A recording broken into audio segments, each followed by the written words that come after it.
इस अध्याय में भगवान विष्णु के स्वरूप का विवेचन, प्राण की श्रेष्ठता, जीवों के विभिन्न स्वभावों और कर्मों का कारण तथा भागवत धर्म के महत्व का वर्णन किया गया है।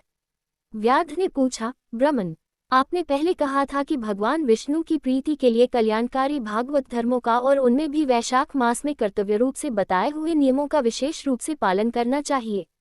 वे भगवान विष्णु कैसे हैं? उनका क्या लक्षण है? उनकी सत्ता में क्या प्रमाण है तथा वे सर्वव्यापी भगवान किनके द्वारा जानने योग्य हैं? वैष्णव धर्म कैसे हैं और किससे भगवान श्रीहरि प्रसन्न होते हैं? महामते, मैं आपका किन कहूँ, मुझे ये सब बातें बताइए। व्याध के इस प्रकार पूछने पर शंख ने रोगशोक से रहित संपूर्ण जगत के स्वामी भगवान नारायण को प्रणाम करके कहा, व्याध, भगवान विष्णु का स्वरूप कैसा है ये सुनो। भगवान समस्त शक्तियों के आश्रय, संपूर्ण गुणों की निधि तथा सबके ईश्वर बताए गए हैं। वे निगुण, निष्कल तथा अनंत हैं। सच्चित और आनंद यही उनका स्वरूप है। ये जो अखिल चराचर जगत है, अपने अधीश्वर और आश्रय के साथ नियत रूप से जिसके वश में स्थित है, जिससे इसकी उत्पत्ति, पालन, संहार, पुनरावृत्ति तथा नियमन आदि होते हैं, प्रकाश, बंधन, मोक्ष और जीविका, इन सब की प्रवृत्ति जहाँ से होती है, वे ही ब्रह्म नाम से प्रसिद्ध भगवान विष्णु हैं। वे ही विद्वानों के सम्मान्य सर्वव्यापी परमेश्वर हैं। ज्ञानी पुरुषों ने उन्हीं को साक्षात परब्रह्म कहा है। वेद, शास्त्र, स्मृति, पुराण, इतिहास, पांच रात्र और महाभारत सब विष्णु स्वरूप है, विष्णु के ही प्रतिपादक हैं। इन्हीं के द्वारा महाविष्णु जानने योग्य हैं। वेदवेद्य सनातन देव भगवान नारायण को कोई इंद्रियों से, प्रत्यक्ष प्रमाण द्वारा, अनुमान से और तर्क से भी नहीं जान सकता है। उन्हीं के दिव्य जन्म, कर्म तथा गुणों को अपनी बुद्धि के अनुसार जानकर उनके अधीन रहने वाले जीव समूह सदा मुक्त होते हैं। ये संपूर्ण जगत प्राण से उत्पन्न हुआ है, प्राण स्वरूप है, प्राण रूपी सूत्र में पिरोया हुआ है तथा प्राण से ही चेष्टा करता है। सबका आधारभूत यह सूत्रात्मा प्राण ही विष्णु है, ऐसा विद्वान पुरुष कहते हैं। व्याध ने पूछा, ब्राह्मण, जीवों में ये सूत्रात्मा प्राण सबसे श्रेष्ठ किस प्रकार है? शंख ने कहा, व्याध, पूर्व काल में सनातन देव भगवान नारायण ने ब्रह्मा आदि देवताओं की सृष्टि करके कहा, देवताओं, मैं तुम्हारे सम्राट के पद पर ब्रह्मा जी की स्थापना करता हूँ, यही तुम सबके स्वामी हैं। अब तुम लोगों में जो सबसे अधिक शक्तिशाली हो, उसे तुम स्वयं ही युवराज के पद पर प्रतिष्ठित करो। भगवान के इस प्रकार कहने पर इंद्र आदि सब देवता आपस में विवाद करते हुए कहने लगे, मैं युवराज होऊंगा, मैं होऊंगा। किसी ने सूर्य को श्रेष्ठ बताया और किसी ने इंद्र को। किन्हीं की दृष्टि में कामदेव ही सबसे श्रेष्ठ थे। कुछ लोग मौन ही खड़े रहे। आपस में कोई निर्णय होता न देखकर वे भगवान नारायण के पास पूछने के लिए गए और प्रणाम करके हाथ जोड़कर बोले, महाविष्णु, हम सब ने अच्छी तरह विचार कर लिया, किंतु हम सब में श्रेष्ठ कौन है, ये हम अभी तक किसी प्रकार निश्चय न कर सके। अब आप ही निर्णय कीजिए। तब भगवान विष्णु ने हंसते हुए कहा, इस विराट ब्रह्मांड रूपी शरीर से जिसके निकल जाने पर यह गिर जाएगा और जिसके प्रवेश करने पर पुनः उठकर खड़ा हो जाएगा, वही देवता सबसे श्रेष्ठ है। भगवान के ऐसा कहने पर सब देवताओं ने कहा, अच्छा ऐसा ही हो। तब सबसे पहले देवेश्वर जयंत विराट शरीर के पैर से बाहर निकला। उसके निकलने से उस शरीर को लोग पंगु कहने लगे, परंतु शरीर गिर न सका।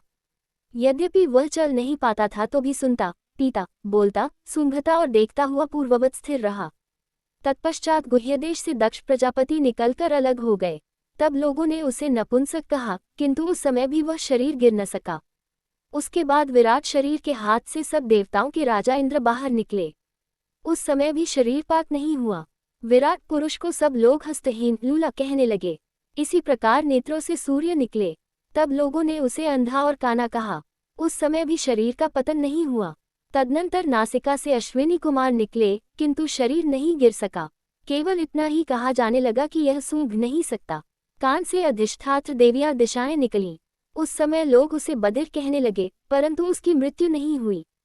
तत्पश्चात जिह्वा से वरुण देव निकले। तब लोगों ने यही कहा कि यह पुरुष रस का अनुभव नहीं कर सकता, किंतु देहपात नहीं हुआ। तदनंतर वाक इंद्रिय से उसके स्वामी अग्निदेव निकले। उस समय उसे गूंगा कहा गया, किंतु शरीर नहीं गिरा। फिर अंतःकरण से बोध स्वरूप रुद्र देवता अलग हो गए। उस दशा में लोगों ने उसे जग कहा, किंतु शरीरपात नहीं हुआ। सबके अंतर में उस शरीर से प्राण निकला। तब लोगों ने उसे मरा हुआ बतलाया। इससे देवताओं के में बड़ा विस्मय हुआ। वे बोले, हम लोगों में से जो भी इस शरीर में प्रवेश करके ऐसे पूर्ववत उठा देगा, जीवित कर देगा, वही युवराज होगा। ऐसी प्रतिज्ञा करके सब क्रमशः उस शरीर में प्रवेश करने लगे। जयंत ने पैरों में प्रवेश किया, किंतु वह शरीर नहीं उठा। प्रजापति दक्ष ने गुह्य इंद्रियों में प्रवेश किया, फिर भी शरीर नहीं उठा। इंद्र ने हाथ में, सूर्य ने नेत्रों में, दिशाओं ने कान में, वरुण देव ने जिह्वा में, अश्विनी कुमार ने नासिका में, अग्नि ने वाक इंद्रिय में तथा रुद्र ने अंतःकरण में प्रवेश किया, किंतु वह शरीर नहीं उठा, नहीं उठा। सबके अंत में प्राण ने प्रवेश किया, तब वह शरीर उठकर खड़ा हो गया। तब देवताओं ने प्राण को ही सब देवताओं में श्रेष्ठ निश्चित किया। बल, ज्ञान, धैर्य, वैराग्य और जीवन शक्ति में प्राण को ही सर्वाधिक मानकर देवताओं ने उसी को युवराज पद पर अभिषिक्त किया। इस उत्कृष्ट स्थिति के कारण प्राण को उक्त कहा गया है। अंतर समस्त चराचर जगत प्राणात्मक है। जगदीश्वर प्राण अपने पूर्ण एवं बलशाली अंशों द्वारा सर्वत्र परिपूर्ण है। प्राणहीन जगत का अस्तित्व नहीं है। प्राणहीन कोई भी वस्तु वृद्धि को नहीं प्राप्त होती। इस जगत में किसी भी प्राणहीन वस्तु की स्थिति नहीं है। इस कारण प्राण सब जीवों में श्रेष्ठ, सबका अंतरात्मा और सर्वाधिक बलशाली सिद्ध हुआ। इसलिए प्राणोपासक प्राण को ही सर्वश्रेष्ठ कहते हैं। प्राण सर्वदेवात्मिक है, सब देवता प्राणमय हैं। वह भगवान वासुदेव का अनुगामी तथा सदा उन्हीं में स्थित है। मनीषी पुरुष प्राण को महाविष्णु का बल बतलाते हैं। महाविष्णु के महात्म्य और लक्षण को इस प्रकार जानकर मनुष्य पूर्व बंधन का अनुसरण करने वाले अज्ञानमय लिंग को उसी प्रकार त्याग देता है, जैसे सर्प पुरानी केंचुल को लिंग देह का त्याग करके वह परम पुरुष नामे भगवान नारायण को प्राप्त होता है। शंख मुनि की कही हुई यह बात सुनकर व्याध ने पुनः पूछा, ब्रह्मन, ये प्राण जब इतना महान प्रभावशाली और इस संपूर्ण जगत का गुरु एवं ईश्वर है, तब लोक में इसकी महिमा क्यों नहीं प्रसिद्ध हुई? शंख ने कहा, पहले की बात है, प्राण अश्वमेध यज्ञों द्वारा अनामे भगवान नारायण का यजन करने के लिए गंगा के तट पर प्रसन्नता पूर्वक गया। अनेक मुनिगणों के साथ उसने फलों के द्वारा पृथ्वी का शोधन किया। उस समय वहां समाधि में स्थित हुए महात्मा कण्व बावी की मिट्टी में छिपे हुए बैठे थे। हल जोतने पर बावी गिर जाने से वे बाहर निकल आए और क्रोधपूर्वक देखकर सामने खड़े हुए महाप्रभु प्राण को शाप देते हुए बोले, देवेश्वर, आज से लेकर आपकी महिमा तीनों लोकों में विशेषत भूलोक में प्रसिद्ध न होगी। हाँ, आपके अवतार तीनों लोकों में विख्यात होंगे। व्याध, तभी से संसार में महाप्रभु प्राण की महिमा प्रसिद्ध नहीं हुई। भूलोक में तो उसकी ख्याति विशेष रूप से नहीं। व्याध ने पूछा, महामते, भगवान विष्णु के रचे हुए करोड़ों एवं सहस्रों सनातन जीव नाना मार्ग पर चलने और भिन्न भिन्न कर्म करने वाले क्यों दिखाई देते हैं? इन सब का एक सा स्वभाव क्यों नहीं है? ये सब विस्तार पूर्वक बतलाइए। शंख ने कहा, रजोगुण, तमोगुण और सत्वगुण के भेद से 3 प्रकार के जीव समुदाय होते हैं। उनमें राजस स्वभाव वाले जीव राजस कर्म, तमोगुणी जीव तामस कर्म तथा सात्विक स्वभाव वाले जीव सात्विक कर्म करते हैं। कभी कभी संसार में इनके गुणों में विषमता भी होती है, उसी से वे ऊंच और नीच कर्म करते हुए तदनुसार फल के भागी होते हैं। कभी सुख, कभी दुख और कभी दोनों को ही ये मनुष्य गुणों की विषमता से प्राप्त करते हैं। प्रकृति में स्थित होने पर जीव इन तीनों गुणों से बनते हैं। गुण और कर्मों के अनुसार उनके कर्मों का भिन्न भिन्न फल होता है। ये जीव फिर गुणों के अनुसार ही प्रकृति को प्राप्त होते हैं। प्रकृति में स्थित हुए प्राकृतिक प्राणी गुण और कर्म से व्याप्त होकर प्राकृतिक गति को प्राप्त होते हैं। तमोगुणी जीव तामसी वृत्ति से ही जीवन निर्वाह करते और सदा महान दुख में डूबे रहते हैं। उनमें दया नहीं होती, वे बड़े क्रूर होते हैं और लोक में सदा द्वेष से ही उनका जीवन चलता है। राक्षस और पिशाच आदि तमोगुणी जीव हैं, जो तामसी गति को प्राप्त होते हैं। राजसी लोगों की बुद्धि मिश्रित होती है। वे पुण्य तथा पाप दोनों करते हैं, पुण्य से स्वर्ग पाते और पाप से यातना भोगते हैं। इसी कारण ये मंदभाग्य पुरुष बार बार इस संसार में आते जाते रहते हैं। जो सात्विक स्वभाव के मनुष्य हैं, वे धर्मशील, दयालु, श्रद्धालु, दूसरों की दोष न देखने वाले तथा सात्विक वृत्ति से जीवन निर्वाह करने वाले होते हैं। इसीलिए भिन्न भिन्न कर्म करने वाले जीवों के एक दूसरे से पृथक अनेक प्रकार के भाव हैं। उनके गुण और कर्म के अनुसार महाप्रभु विष्णु अपने स्वरूप की प्राप्ति कराने के लिए उनसे कर्मों का अनुष्ठान करवाते हैं। भगवान विष्णु पूर्ण काम हैं, उनमें विषमता और निर्दयता आदि दोष नहीं है। वे संभाव से ही सृष्टि, पालन और संहार करते हैं। सब जीव अपने गुण से ही कर्मफल के भागी होते हैं। जैसे माली बगीचे में लगे हुए सब वृक्षों को समान रूप से सींचता है और एक ही कुआं के जल से सभी वृक्ष पलते हैं, तथापि वे पृथक पृथक स्वभाव को प्राप्त होते हैं। बगीचा लगाने वाले में किसी प्रकार विषमता और निर्दयता का दोष नहीं होता। देवाधिदेव भगवान विष्णु का एक निमेष ब्रह्मा जी के एक कल्प के समान माना गया है। ब्रह्मकल्प के अंत में देवाधिदेव शिरोमणि भगवान विष्णु का उन्मेष होता है, अर्थात वे आंख खोलकर देखते हैं। जब तक निमेष रहता है तब तक प्रलय है। निमेष के अंत में भगवान अपने उदर में स्थित संपूर्ण लोकों की सृष्टि करने की इच्छा करते हैं।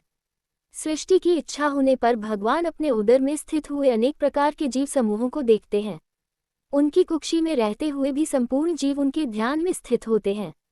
अर्थात कौन जीव कहाँ किस रूप में है, इसकी स्मृति भगवान को सदा बनी रहती है। भगवान विष्णु चतुर्व्यह स्वरूप हैं। वे उन्मेष काल के प्रथम भाग में ही चतुर्व्यह रूप में प्रकट हो व्यूहगामी वासुदेव स्वरूप से महात्माओं में से किसी को सायुज्य साधक तत्वज्ञान, किसी को सारूप्य, किसी को सामीप्य और किसी को सालोक्य प्रदान करते हैं। फिर अनिरुद्ध मूर्ति के वश में स्थित हुए संपूर्ण लोकों को वे देखते हैं। देखकर उन्हें प्रद्युम्न मूर्ति के वश में देते हैं और सृष्टि करने का संकल्प करते हैं। भगवान श्रीहरि ने पूर्ण गुण वाले वासुदेव आदि 4 व्यूहों के द्वारा क्रमशः माया, जया, कृति और शांति को स्वयं स्वीकार किया है। उनसे संयुक्त चतुर्व्यूहात्मक महाविष्णु ने पूर्ण काम होकर भी भिन्न भिन्न कर्म और वासना वाले लोकों की सृष्टि की है। उन्मेष काल का अंत होने पर भगवान विष्णु पुनः योग माया का आश्रय लेकर व्यूहगामी संकर्षण स्वरूप से इस चराचर जगत का संहार करते हैं। इस प्रकार महात्मा विष्णु का ये सब चिंतन करने योग्य कार्य बतलाया गया, जो ब्रह्मा आदि योग से संपन्न पुरुषों के लिए भी चिंत्य एवं दुर्विभाव्य है। व्याध ने पूछा, मुने, भागवत धर्म कौन कौन से हैं और किनके द्वारा भगवान विष्णु प्रसन्न होते हैं? शंख ने कहा, जिससे अंतःकरण की शुद्धि होती है, जो साधु पुरुषों का उपकार करने वाला है तथा जिसकी किसी ने भी निंदा नहीं की है, उसे तुम सात्विक धर्म समझो। वेदों और स्मृतियों में बताए हुए धर्म का यदि निष्काम भाव से पालन किया जाए तथा वह लोक से विरुद्ध न हो, तो उसे भी सात्विक धर्म जानना चाहिए। वर्ण और आश्रम विभाग के अनुसार जो 4 प्रकार के धर्म हैं, वे सभी नित्य, नैमित्तिक और काम्य भेद से 3 प्रकार के माने गए हैं। वे सभी अपने अपने वर्ण और आश्रम के धर्म जब भगवान विष्णु को समर्पित कर दिए जाते हैं, तब उन्हें सात्विक धर्म जानना चाहिए। वे सात्विक धर्म ही मंगलमय भागवत धर्म हैं। अन्यान्य देवताओं की प्रीति के लिए सकौम भाव से किए जाने वाले धर्म राजस माने गए हैं। यक्ष, राक्षस, पिशाच आदि के उद्देश्य से किए जाने वाले लोकनिष्ठुर, हिंसात्मक निंदित कर्मों को तामस धर्म कहा गया है। जो सत्वगुण में स्थित हो भगवान विष्णु को प्रसन्न करने वाले शुभ कारक सात्विक धर्मों का सदा निष्काम भाव से अनुष्ठान करते हैं, वे भागवत विष्णु भक्त माने गए हैं। जिनका चित्त सदा भगवान विष्णु में लगा रहता है, जिनकी जिह्वा पर भगवान का नाम है और जिनके हृदय में भगवान के चरण विराजमान है, वे भागवत कहे गए हैं। जो सदाचार परायण, सबका उपकार करने वाले और सदैव ममता से रहित हैं, वे भागवत माने गए हैं। जिनका शास्त्र में, गुरु में और सत्कर्मों में विश्वास है तथा जो सदा भगवान विष्णु के भजन में लगे रहते हैं, उन्हें भागवत कहा गया है। उन भगवत भक्त महात्माओं को जो धर्म नित्य मान्य हैं, जो भगवान विष्णु को प्रिय हैं तथा वेदों और स्मृतियों में जिनका प्रतिपादन किया गया है, वे ही सनातन धर्म माने गए हैं। जिनका चित्त विषयों में आसक्त है, उनका सब देशों में घूमना, सब कर्मों को देखना और सब धर्मों को सुनना कुछ भी लाभकारक नहीं है। साधु पुरुषों का मन साधु महात्माओं के दर्शन से पिघल जाता है। निष्काम पुरुषों द्वारा श्रद्धा पूर्वक जिसका सेवन किया जाता है तथा जो भगवान विष्णु को सदा ही प्रिय है, वह भागवत धर्म माना गया है। भगवान विष्णु ने क्षीरसागर में सबके हित की कामना से भगवती लक्ष्मी जी को दही से निकाले हुए मक्खन की भांति सब शास्त्रों के सारभूत वैशाख धर्म का उपदेश किया है।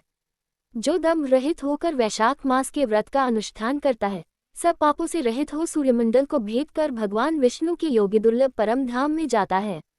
इस प्रकार द्विज श्रेष्ठ शंख के द्वारा भगवान विष्णु के प्रिय वैशाख मास के धर्मों का वर्णन होते समय वह 5 शाखाओं वाला वटवृक्ष तुरंत ही भूमि पर गिर पड़ा। उसके खोखले में एक विकराल अजगर रहता था। वह भी पाप्यों में शरीर को त्याग कर तत्काल दिव्य स्वरूप हो मस्तक झुकाए शंख के सामने हाथ जोड़कर खड़ा हो गया।